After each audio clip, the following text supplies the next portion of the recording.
This is a Star News Brief. I'm Samuel Otieno.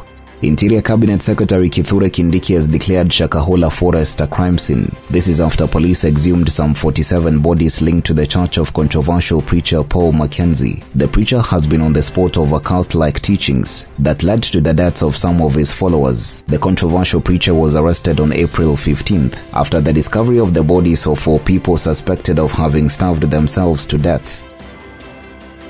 Get a copy of The Star by subscribing to our e-paper for only 40 shillings through www.mgazzetti.com.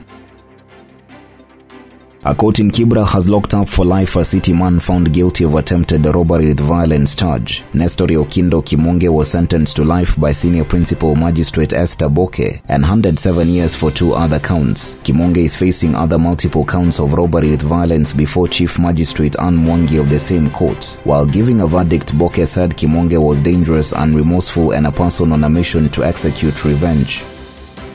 At least 10 children have died from the rotavirus infection which was pronounced in Mombasa by Governor Abdul Somad Nasir on April 11th. Rotavirus is a contagious virus that causes diarrhea mostly in children under the age of 5. Speaking to journalists in his office, Nasir said the county had confirmed 3 cases, out of which 75 were being investigated at the Coast General Teaching and Referral Hospital. Kenya Red Cross and the Department of Health said out of the 10 reported, 7 are male while 3 are female.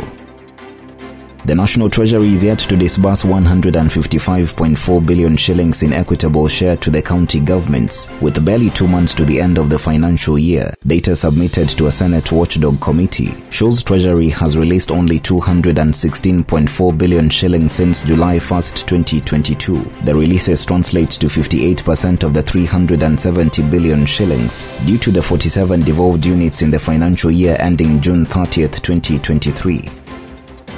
You'd think they'd be perennial antagonists like oil and water, never coming together. Not so fast. Jacob Parito Lenomek was working at a cultural village in Amboseli National Park when he interacted with an American yoga enthusiast, an interaction that completely changed his life. Following their talks, Parit got an opportunity to go to Mombasa for training in yoga, before he went to the United States for further training in the Africa Yoga Project in the year 2009. Get a copy of The Star for an in-depth story on Nomek's journey of becoming the first ever Maasai yoga instructor.